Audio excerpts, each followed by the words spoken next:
it's Paige, and welcome back to my channel. For those of you who don't know me, I'm Paige. I am an author. I have written my first YA fantasy novel, Divine Imperfection, and I'm currently starting the publishing process, querying agents, getting ready to one day see it published. So my channel is going to be dedicated to a lot of writing content, but I also am really passionate about reading, and I wanted to make one of my first videos about what I like to read. So I thought I would take you through what I read in 2024, and we will get started. So in 2024, my goal was to read 35 books, and I ended up reading 39, which was awesome. This year for 2025, I've set my goal at 40 to get one more. I usually read between 30 and 40 books a year. Usually I set the goal like somewhere around 36, giving me about one book for every 2 weeks tends to be where I read. I read between like 30 and 50 pages a day usually, and I have been trending toward pretty long books. Last year I probably read at least 5 or more books that were between 500 and 1200 pages. Game of Thrones took up a lot of that, but we'll get into that. But yeah, I thought I'd take you through what I read last year, and I wanted to do this because what I read impacts how I write, and I'm currently on the extra special lookout for something called comp titles. So these are comparison titles that I can compare my book to that give agents an idea of where my book might fit on a shelf. So for example, I recently read Divine Rivals, which is a YA romantasy book, and I really liked it, and so I'm currently using it as a comp title in my query letter to say, hey, this book has gods and magic in it that align with how my book has gods and magic, and if you like it, you'll probably like my book too. So yeah, I read a lot of fantasy. I read more nonfiction than usual last year, and I'm gonna take you through. All right, so we're gonna go chronologically. So the first book I read last year was The Ballad of Songbirds and Snakes by Suzanne Collins. This is one of the prequel books of the Hunger Games series. It was turned into a movie a couple years ago, which I recently watched, and I was kind of like, on the adaptation, but the book was amazing. The narrator is Coriolanus Snow, the president of Panem when he was young, and he is just a great, unreliable narrator, and the plot is just so fast. I loved it. Next, I read The Invisible Life of Addie LaRue by V.E. Schwab. This is an amazing magical realism book. It follows Addie, who made a deal with the devil to live forever in exchange for being forgotten by everyone she meets. This has great characters, great story, and is definitely inspirational for some of my characters in my book. Next, I read Tom Lake by Ann Patchett, recommended by my mom. It's a COVID era narrative of a mom telling stories of her time as an actress throughout her life to her children. And my parents are both actors. I'm an actress as well, and so this was a really cute book that I enjoyed. Next, I read The Woman in Me by Britney Spears. Read Yellowface by R.F. Kuang. R.F. Kuang is one of my favorite authors. She has also written Babel and the Poppy War trilogy. Babel is one of my favorite books. I really love dark academia, and I love that Babel kind of reads as a textbook. Yellowface was one of the quickest reads I read last year. I probably read it in 2 to 3 days. It follows a white author who steals the manuscript of a recently deceased Asian author and publishes it as her own. So it's a lot about race in the publishing industry, which gave me some really interesting insights of maybe what I have to look forward to. But it's a really exciting read, also very unreliable narrator. Next, I read Fourth Wing. I also read Iron Flame last year, and I'm currently reading Onyx Storm. And do I have thoughts about Fourth Wing? I love fantasy. I am very picky about my romantasy. To me, Fourth Wing has an amazing world, great world building, and is overshadowed by a not great romance. I love the dragons. I love the rebellion arc. I like the characters, but it is advertised as an enemies to lovers, and they are simply never enemies. Immediately, she's like, this guy is so hot. And they're barely enemies at all. So there's not really a slow burn. In Iron Flame, they just fight all the time, and then they get really possessive of each other, and it really takes away from the interesting things that are going on in the book. So I don't personally ride the hype, but I guess here I am reading the third book, so I like it at least that much. Next, I read The Secret History by Donna Tartt. This is my friend Taya's favorite book of all time, so I knew I had to read it. Also dark academia, but way more realistic. Follows a group of college students who are in a secret club led by a professor, and they get wrapped up in a murder scheme. It reminded me a lot of The Great Gatsby. I feel like the main character was very like fly on the wall, shady morality, like Nick Carraway. I liked it a lot. It's a very like literary style, so I enjoyed that. Next, I read Parable of the Sower by Octavia Butler. Crazy time to read it, considering it is a dystopian future set in 2025 that starts with LA being on fire. I live in Boston, but I'm from LA, so my family was very close to the fires that happened this January, and everyone's fine. Also, it features a president whose slogan is "Make America Great Again." So I think Octavia Butler might be a prophet. Anyway, I liked this book, and I really appreciate what it set up for the dystopian genre.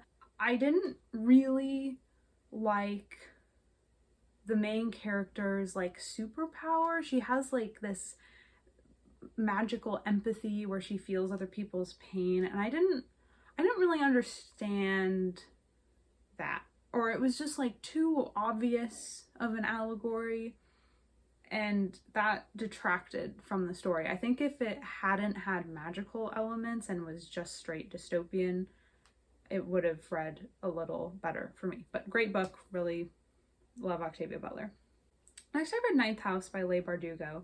I consider Ninth House as somewhat of a comp because it's a college setting like my book is. It follows a secret society at Yale and a main character who isn't academically really ready to be at Yale, but she has this like mysterious past. This book wasn't my favorite. I read House of Sky and Breath by Sarah J. Maas. I know Sarah J. Maas is contentious, more to come. I hated this book. Next, I read Vicious, also by V.E. Schwab. This was okay. That's all I have to say. I read the entire ACOTAR series last year, Court of Thorns and Roses. I grew up really enjoying this series. When I was a teenager, I read them, and so they're very nostalgic for me. I understand that they're not the most amazingly written books ever. I personally enjoy them. So that was a fun set of reads last year. The first one is a lot of setup. The second one is great. Third one is kind of a war narrative, which isn't really my thing. Fourth one is tiny and mostly recap, which is annoying. And then the fifth one, the newest one, Court of Silver Flames, follows the main character's sister. It was okay. It was fun to reread though. I also read A Memory Called Empire by Arkady Martine. This was recommended to me by my friend Hannah. And this was a really cool kind of sci-fi world that dealt a lot with language and translation, which is always really interesting to me. I thought the plot was kind of boring though. I also read The Space Between Worlds by Micaiah Johnson. This book, I really wanted to like this book because it's queer sci-fi. The romance was just okay, and the plot was weird, and it kept like being about the main character's ex, and I just didn't care. The world was cool, but I didn't care about what was going on. I read the play Eclipsed by Denai Guria, which has been on my shelf for a while. Great play, would recommend it. I read I'm Glad My Mom Died by Jeanette McCurdy. Very gripping autobiography. If you've seen anything about the Nickelodeon documentary about the abuse happening behind the scenes, obviously Jeanette was very close to that, and it's a lot about her experience as a child actor and her relationship with her mom. Would highly recommend.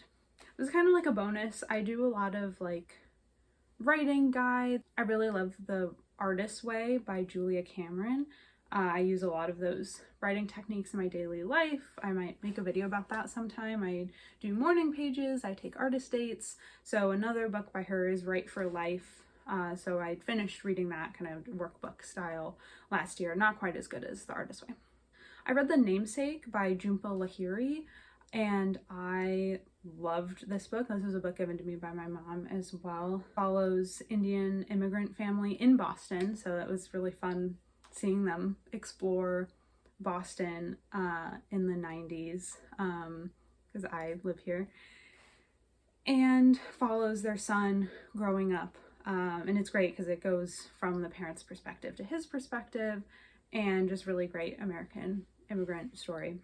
I quickly read the Best American Science Fiction and Fantasy Short Stories of 2023, which was edited by R.F. Kuang, which is why I picked it up. This was fine. It's short stories. Can't go wrong. I read House of Flame and Shadow, the third Crescent City book by Sarah J. Maas. Don't read this series. It's just not good. The first one's like okay, but this one was just full of men complaining. Wouldn't recommend. I read This Is How You Lose the Time War by Amal El-Motar, also by Max Gladstone. It's by two authors. I don't know why it didn't show me both of them. I wanted to like this book more than I did. It's kind of like poetic, and for me that tends to be a little confusing. It's written in letters of two folks on either side of a time war. Honestly, it's similar to Divine Rivals, but I think I preferred the style of Divine Rivals, more contemporarily written, as opposed to This Is How You Lose the Time War, which was even more lyrical and poetic. That book made me feel like I was dumb. I read The Extinction of Irina Ray by Jennifer Croft. I picked this up at the library. It's about a bunch of translators who come together on this retreat to translate the next big work of this great author. And it started out really interesting because I really like translation themes, but then the plot just got weird. The ending just didn't make sense, so I wouldn't recommend that one. I read the first 4 books of the Game of Thrones series. This is something I've been wanting to do for a long time. I read the first one when I was a teenager, and I just don't think my brain was developed enough to do that. These suckers are long, but they are worth it, in my opinion. I'm trying to read a lot of like classic fantasy, sci-fi, dystopian right now, and it's just a modern classic. I've watched all the TV show. I think the characters are amazing. The way George R.R. Martin writes dialogue that moves plot and exposition forward is amazing. The only thing I'll say is that I recently read the 5th one, and it is such a slog. And knowing that there is no book to be seen coming next, I would recommend the first 4, and then maybe stop there. I read The Long Way to a Small Angry Planet by Becky Chambers. This is an amazing sci-fi about a team in space making a journey to a planet. But there's some really cool original species in this book that really delve into people's differences and how they all get along or don't in space. And so that was an amazing read. I read The Pairing by Casey McQuiston. I don't read a lot of romance, but I love Casey McQuiston. I love a queer romance. This follows 2 exes who meet up on a food and wine tour through Europe that they were supposed to take when they were together, but they broke up on the way to that trip, and now they're both turning in their vouchers at the same time, and it's about them falling back in love. And great characters, great banter, great sexual tension, 10 out of 10. I read Coraline by Neil Gaiman. I don't want to say a lot about this because of Neil Gaiman, but a classic, love the movie, great middle grade, slightly horror, but you know. I read Bestiary by K-Ming Chang because I did a writer's residency where we had K-Ming Chang speak with us. This book literally says on the description it might not be for everybody, and unfortunately it just was not for me. I understand why people like it. I think she's a brilliant writer. It has a lot of visceral imagery that was a little too much for me, but very cool kind of magical realism stuff, immigrant family, just not for me. I read The Golden Compass by Philip Pullman, wanting to like it more than I did. The magic system is super cool. I love the demon aspect of having an animal that's kind of your soulmate, and just the plot. I feel like I've said this about a lot of books that I read last year. The plot just wasn't my favorite. One of the worst books I read last year was An Education in Malice by S.T. Gibson. It is a Carmilla retelling set at a East Coast women's college, and it was just dumb. So if you want like a dumb vampire queer romance, you might like it, but it's just written not well. It just had a lot of cliches and it wasn't my thing. The last thing I read was the original Wizard of Oz, because I have at home in LA a set of the original books that my grandma gave me when I was young, and I was home for the holidays and I decided to pick it up, and it is weird. It is so weird. The book is violent and uncanny and worth reading because of how much the Wizard of Oz permeates culture. So it's cool going all the way back and going, wow, we really picked that. Side note, the recent episode of Drag Race was a rusical mashup of Wizard of Oz, Wicked, and The Wiz. And it was also the plot of a chorus line. And it was amazing. Those were all the books I read last year. I'm not sure how a long video like this is going to go over as one of my first, but I hope you stuck around. I hope you enjoyed it. I'd like to share what my top 5 books were. That was The Ballad of Songbirds and Snakes, The Invisible Life of Addie LaRue, Yellowface, The Long Way to a Small Angry Planet, and The Pairing. So yeah, you know, if I keep making videos, maybe you'll see a 2025 recap from me next year. But for now, thank you for watching and have a great day. Bye.